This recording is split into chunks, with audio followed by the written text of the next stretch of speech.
Bem-vindo às Conversas Abertas na Universidade. Os novos modelos operacionais, a gestão das equipas e a organização das instituições está a mudar. Uma mudança cultural, onde a transição e transformação digital ajudam as organizações a sobreviver num mundo cada vez mais competitivo.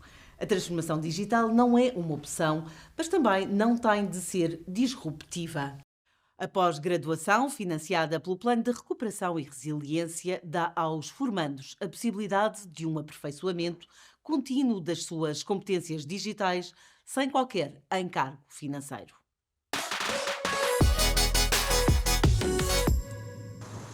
É uma das áreas mais habitadas do concelho de Sintra. O mosaico, onde a tradição nacional se entrelaça com a dos imigrantes. Destaca-se pela capacidade de integração. Na União de Freguesias de Massamá e Monte Abrão estão registadas perto de 48 mil pessoas. Em cada uma das freguesias existem escolas, centros de saúde e diversas opções de lazer. Um microcosmo da vida urbana contemporânea. É importante saber onde investir em capacidades digitais. Igualmente importante é saber como liderar essa transformação. Na Junta de Freguesia de Massamá e Monte Abrão, põem-se em prática metodologias de transformação digital. No portal e nas redes sociais foram dados os primeiros passos. O balcão virtual e a criação do orçamento participativo numa plataforma digital fizeram nascer uma nova forma de governar. Mais próximo dos fregueses, mais interativa e aberta à participação. Olá, boa tarde. Bem-vindos ao nosso primeiro direto num dia diferente e numa hora diferente. Teremos aqui um período de respostas a questões que ficaram pendentes da sessão anterior. Na presidência da Junta há 12 anos, com fregueses heterogéneos, Pedro Brás criou estratégias inovadoras baseadas na proximidade para melhor compreender as necessidades da população e dar respostas ajustadas. Boa tarde. A pós-graduação na transição e transformação digital veio solidificar um conhecimento que já tinha na área das tecnologias de informação. Atualizar-se, conhecer as novas ferramentas digitais e adaptá-las às exigências do dia-a-dia. Num primeiro instante, traz-nos interrogações, não é? E isso, desde logo, é bom, porque permite-nos chegar ao nosso local de trabalho e questionarmos sobre se aquilo que estamos a apresentar pode ou não ser melhorado. E esse lado de reflexão e de inquietação é positivo.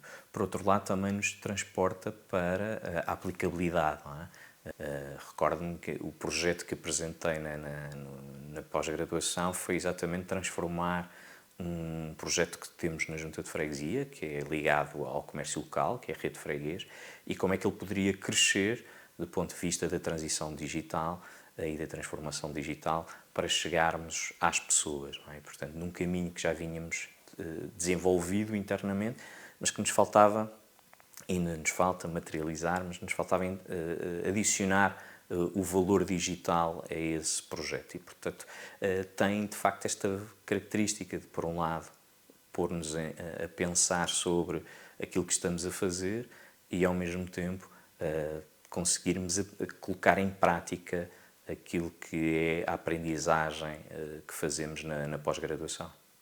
Henrique São Mamed é um dos coordenadores da pós-graduação em Transição e Transformação Digital das organizações na Universidade Aberta. Portanto, nós viemos a notar ao longo dos tempos, até nos vários projetos que temos com instituições, através dos centros de investigação onde estamos integrados, que efetivamente há uma falta de conhecimento generalizado na utilização das novas tecnologias e, portanto, percebemos que enquanto que os fabricantes colocam tecnologia no mercado, há um hiato que é cada vez mais alargado, que se cria entre a sua disponibilização no mercado e a sua utilização de forma efetiva dentro das organizações. E, portanto, a tecnologia vai aparecendo, mas as organizações continuam a ter as pessoas a executar as suas atividades no contexto dos seus processos, exatamente da mesma forma como fazem nos últimos 20, nos últimos 30 anos. E, portanto, hoje podem fazê-las de forma muito mais eficiente, não é? Tornando toda a organização mais eficaz, mas não estão a fazê-lo. E, portanto, pensámos que precisamos de motivar as organizações para uma transição, portanto, sair deste mundo que é digamos, mais analógico e trazer as organizações para um mundo que é mais e mais digital, portanto, daí a palavra transição, e depois de conseguirmos criar este mindset, então fazer a transformação efetiva. E essa transformação não é apenas introduzir tecnologia digital, além da introdução da tecnologia digital, é promover a transformação da forma como executam essas atividades e como esses projetos existem e se conjugam para atingir o objetivo final.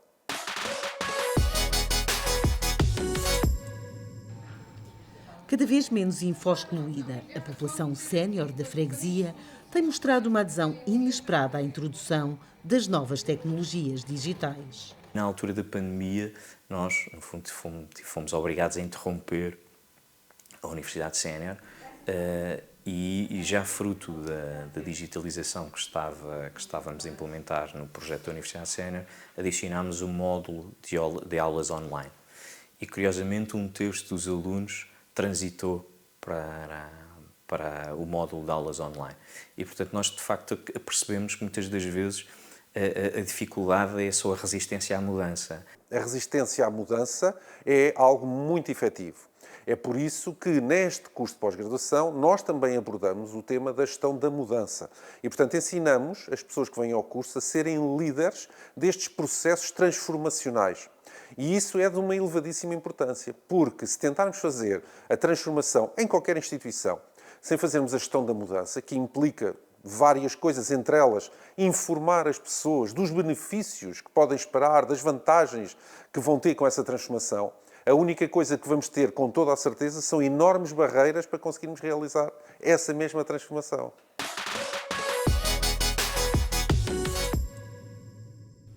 João Moreira trabalha numa multinacional com representação em 17 países. Cada mercado é um ambicioso projeto com características e necessidades particulares. A formação em transformação digital vai complementar conhecimentos que já tinha na área. De Braga junta-se agora a nós, João Moreira, a quem eu pergunto qual a importância desta formação. A formação foi essencial, naturalmente, na medida em que me permitiu alavancar aqui os conhecimentos e reciclar muitos deles ao longo da nossa vida profissional e até académica. Vamos acabando por ficar um bocado reféns daquelas experiências ou daquelas tecnologias, neste caso, ou das aprendizagens que vamos tendo ao longo da vida. No caso desta transformação digital e desta pós-graduação, permitiu-me também trabalhar aqui uma componente muito importante que eu sentia falta, que era a liderança na transformação digital. Portanto, não só de tecnologias, mas também de pessoas. As pessoas são o foco, são um ponto central. Não há transição digital se não houver envolvimento por parte de todas as pessoas. E essa envolvência não é só da gestão de topo, nem das camadas intermédias, das chefias, dos responsáveis dos departamentos. Tem que estar todas as pessoas que fazem parte dessa jornada. A evolução da tecnologia é cada vez mais acelerada. Como é que se consegue acompanhar este processo? Só desta forma, só com formação contínua, só com aprendizagem contínua, com muita colaboração também, naturalmente, não é? Portanto, a capacitação das pessoas é fundamental nas organizações. Eu diria mais do que isso, nas organizações e também enquanto indivíduos. Portanto, nós como indivíduos, como cidadãos, também temos que nos adaptar. Se calhar no meu caso nem tanto, porque sou um tecnólogo, mas de modo geral um cidadão tem que se capacitar para o uso das ferramentas, das tecnologias, não é? Portanto, nós hoje praticamente não conseguimos fazer nada sem uma plataforma digital, seja ela qual for. Eu acho que isto não termina, portanto esta aprendizagem contínua é para durar, é algo que faz parte do nosso percurso. Como eu diria no início, nós se calhar há 2 décadas ou há 1 década atrás fazíamos uma formação, tirávamos um curso e ok, estava tudo bem. Isso agora não pode ser encarado dessa forma. Eu acho que a formação remota, portanto um modelo de e-learning é fundamental. No meu caso, eu diria que neste caso, bem como outras formações que estou a fazer, o facto de ser este modelo de ensino, portanto baseado numa plataforma de e-learning, permite-me fazer ao meu ritmo, em qualquer local. Portanto, eu lembro perfeitamente de estar fora do país a trabalhar num teste para entregar, portanto, ou a assistir uma aula num sítio qualquer. E isso é fundamental. Portanto, Em empresas como aquela que trabalha em construção civil, qual é a importância da transformação digital? todas as organizações, seja uma PME, uma grande empresa, têm uma transformação digital. Pode ser maior ou menor, portanto. E isso, quer se queira, quer não, vamos ser todos envolvidos. Sejamos ou não tecnólogos, portanto, nós podemos ser um financeiro, um técnico, um operador de armazém, seja o que for, são envolvidos no meio, portanto, de uma transformação digital, como fazendo parte de um projeto. E vão ser chamados a opinar, a fazer testes, também a implementar, a fazerem parte desta transição ou desta transformação. No meu caso, ajudou-me a saber posicionar-me de forma diferente do que eu fazia até então. Eu acho que é isso, não é? Portanto, esta visão mais de liderança, de estratégica de uma transformação digital, e no meu caso, no Grupo Casais, ajudou-me a sentir muito mais à vontade, a saber gerir, a dar importância e a gerir os stakeholders, não só os internos, mas também os externos. Portanto, não interessa qual é o seu papel, interessa que temos que interagir, temos que gerir toda esta equipa nesta caminhada, não é? Nesta transformação. E isso fez com que eu melhorasse e bastante. Portanto, eu diria que é precisamente por aí. Quando terminam a pós-graduação, as pessoas sentem-se capazes de liderar e executar um projeto de transformação nas suas organizações. Porquê? Porque a pós-graduação culmina com a elaboração de um projeto de transformação aplicado à atividade que a pessoa desenvolve na sua própria organização. E, portanto, quando as pessoas deixam a pós-graduação, têm nas mãos um plano completo, detalhado, sistematizado do que tem que ser feito para efetivamente transformar naquele caso em particular que tiveram a estudar nas últimas semanas e que com a nossa ajuda conseguiram preparar. Aumentar a capacidade digital das lideranças com vista a uma maior competitividade e eficácia nos processos de tomada de decisão. Deixa-me começar, a porta está pronta. Dá licença. Pode mandar descansar. Turma, podem sentar.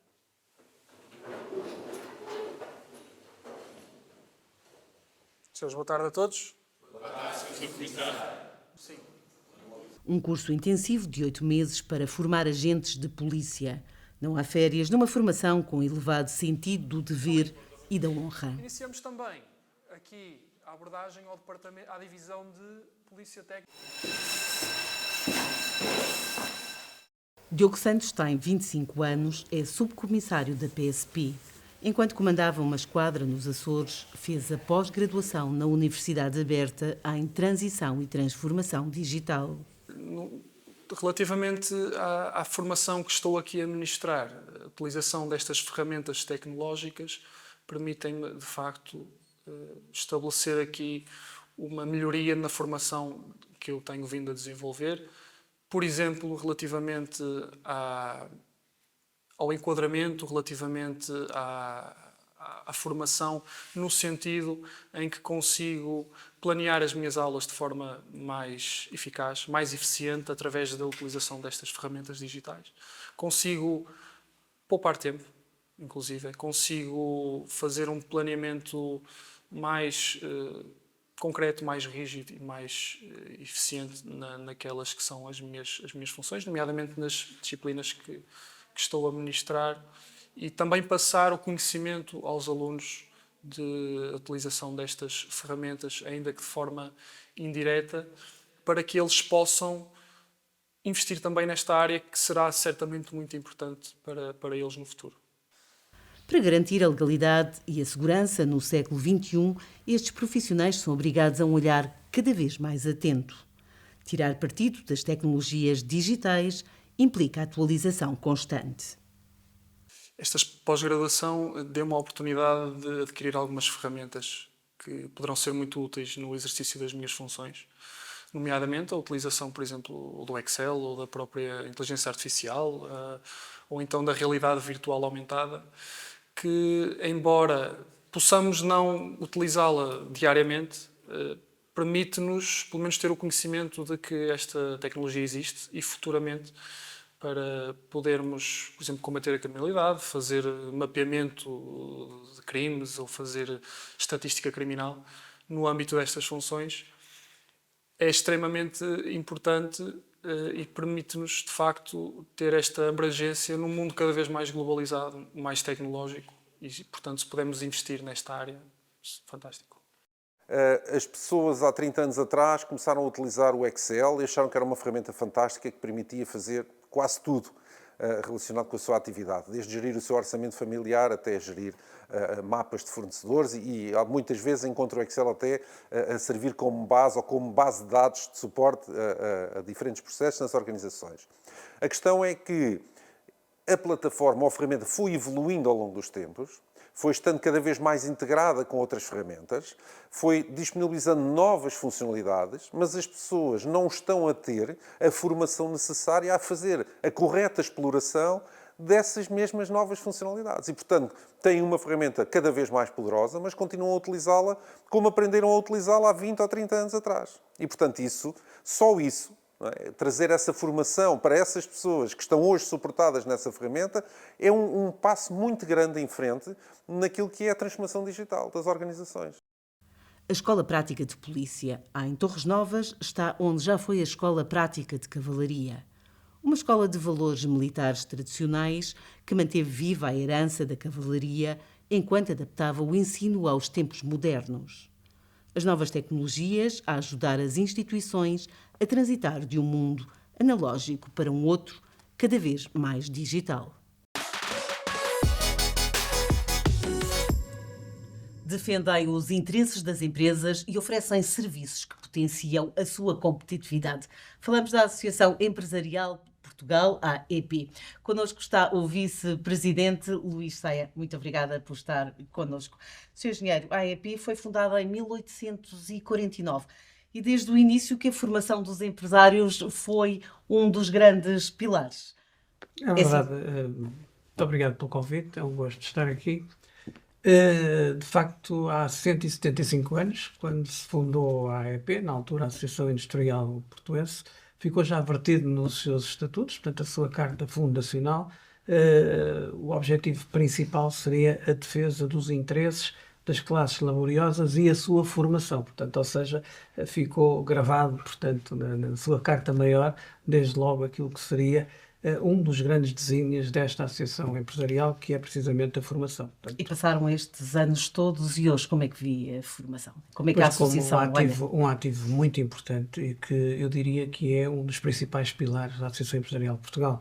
Temos vários, portanto, desde a internacionalização, o apoio ao outro tecido associativo através do nosso Conselho Superior Associativo, desde a parte da inovação e desenvolvimento, mas eu diria que a formação é ainda hoje um vetor muito importante na atividade da associação e, consequentemente, no apoio que presta, portanto, aos seus sócios e potenciais sócios e não só, portanto, e estamos, portanto, nesse modo envolvido em múltiplas ações, portanto, de natureza muito diferente, mas sempre adequando àquilo que são as necessidades prementes das empresas, que vão mudando conforme as vicissitudes do mundo, portanto, e das novas realidades.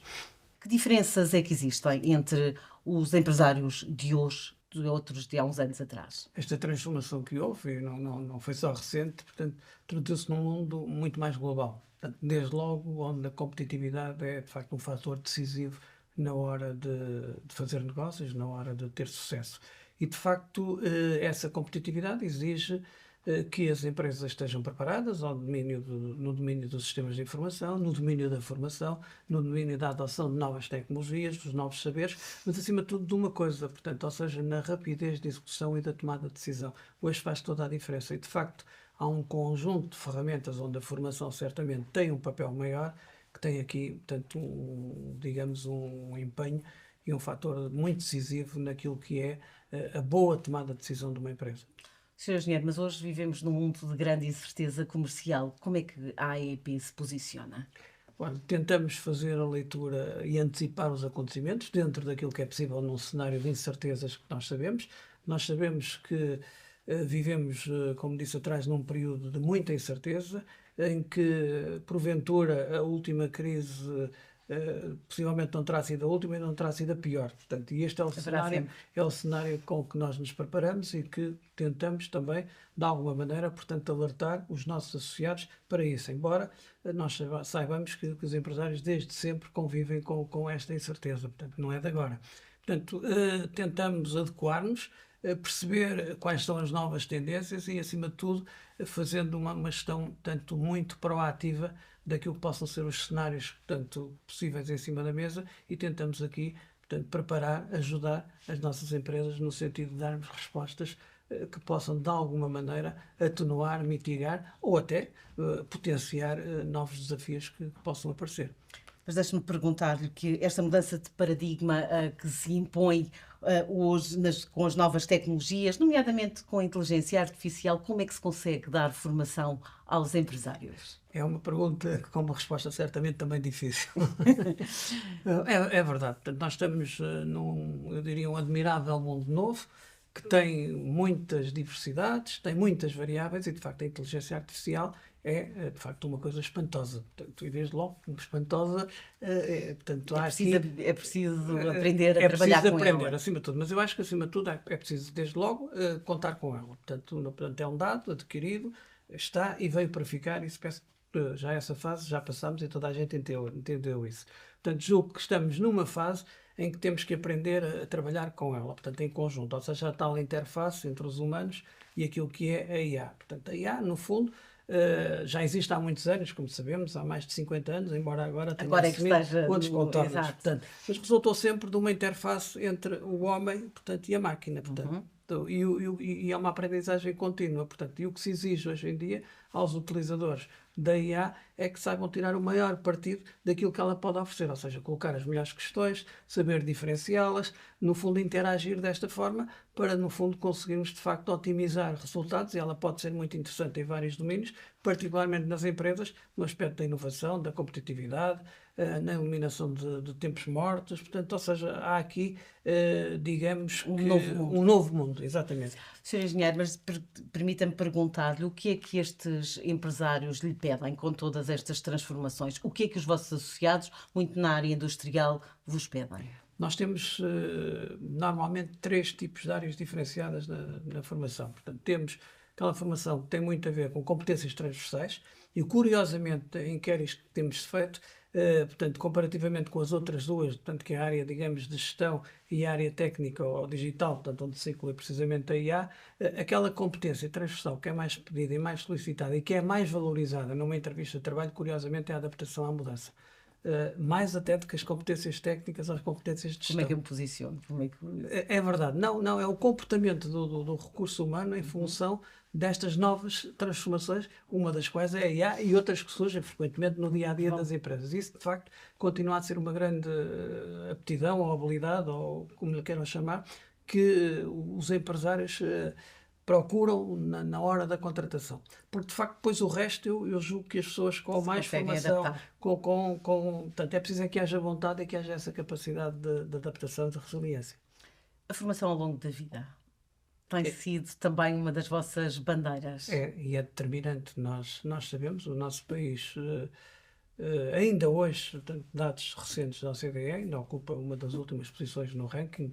Apontamos para uma população na ordem dos 50 e muito por cento que tem o ensino secundário completo, mas quando em setores, em faixas etárias acima dos 55 anos, portanto, que vai dos 55 até à reforma, eles não chegam aos 30 e tal por cento, ou seja, nós comparamos muito mal com, por exemplo, países como a Polónia, a República Checa, a Eslováquia e outros que têm já taxas de 90% e quase transversais a todas as faixas etárias. Portanto, é um caminho que melhoramos, portanto, estamos a fazer, mas temos que continuar a manter a mesma velocidade no sentido de conseguirmos aqui atenuar diferenças, porque, de facto, isso é um fator decisivo hoje em dia e há um desfazamento, e nós notamos isso no mercado de trabalho hoje, há um desfazamento quer quantitativo, quer qualitativo, e o qualitativo tem muito a ver e pode ser muito atenuado com os tais reskillings, com a qualificação ao longo da vida. Muitas das ações de formação que tive a possibilidade de ver no vosso portal são feitas virtualmente. É verdade. Hoje é uma ferramenta que está disponível, universalizou-se. Portanto, eu penso que hoje toda a gente a tem como uma ferramenta friendly, portanto, fácil de usar. Tem vantagens significativas, desde logo da gestão do próprio horário, desde logo da redução de percas de tempo em deslocações quando temos que ir para o presencial. Claro que não resolve tudo aquilo que o presencial consegue fazer, mas tem, em contrapartida, como falei atrás, outras vantagens, nomeadamente o processo ter mais célula, o facto de estar à distância de um clique, embora exija alguma disciplina e rigor por quem utiliza este tipo de ferramentas. Portanto, exige aqui um acompanhamento e exige aqui que haja uma atenção redobrada dos dois lados, quer da parte do formando, quer da parte do formador. A formação é só uma das muitas atividades da associação. Sim, nós temos um amplo espectro de atividades. Desenvolvidas em prol dos nossos associados, que nasceram num processo sempre de trás para a frente, ou seja, percebendo quais são as necessidades. Aliás, o processo de internacionalização das empresas portuguesas, particularmente na área da indústria, que está muito localizada a norte, tem muito a ver com as ações que a AEP vem promovendo ao longo de mais de 20, 30 anos, ações de internacionalização. Eu diria que quase todas as semanas sai um avião do aeroporto do Porto com destino a diferentes paragens do mundo, portanto, ora para estar presente em feiras setoriais, ora para estar presente em encontros de negócios, ora em conferências. Portanto, temos há uma participação já muito grande das empresas portuguesas. Sim, enorme. E, aliás, muitas pequenas e médias que iniciaram o seu processo de internacionalização e de exportação a partir precisamente destas missões. Porquê? Porque vão integradas, nós conhecemos perfeitamente os destinos, temos os nossos agentes locais que também são excelentes interlocutores, aportamos aquilo que é a confiança também aos interlocutores, porque vão debaixo, digamos, do chapéu institucional que lhes dá outras confiança e pode abrir portas, e há empresas que fizeram um caminho excelente e que neste momento são grandíssimas empresas e começaram precisamente connosco no processo de internacionalização. Muitas delas empresas familiares? Sim, muitas delas, aliás a grande maioria empresas familiares, que já tivemos lá o avô e neste momento já temos o neto, portanto, a continuar, portanto, a senda de sucesso e de trabalho, claro, dessas com muita empresas. Formação. Sim, com muita formação, sobretudo com muita formação. Para a passagem para os novos... Para a passagem de testemunho, porque é uma fase crítica, principalmente a questão da passagem de testemunho de geração, é um processo crítico que envolve, como sabemos, protocolo familiar, envolve, como se diz na gíria, podar a árvore, portanto, e são decisões muitas vezes porque mistura-se o emocional com o racional, portanto, e não são fáceis, portanto, tomar às vezes não sei da empresa e muitas vezes são adiadas precisamente porque o progenitor não tem coragem para as tomar porque sabe que há várias sensibilidades em cima da mesa. Sr. Engenheiro, muito obrigada pelos esclarecimentos que nos trouxe. A transformação digital pode contribuir para melhorar a produtividade e a competitividade do tecido empresarial. O reforço das qualificações e competências digitais dos gestores, dirigentes e quadros superiores das empresas é fundamental para a tomada de decisão estratégica e operacional das organizações. Hoje ficamos por aqui, voltamos dentro de 15 dias. Até lá, fique bem.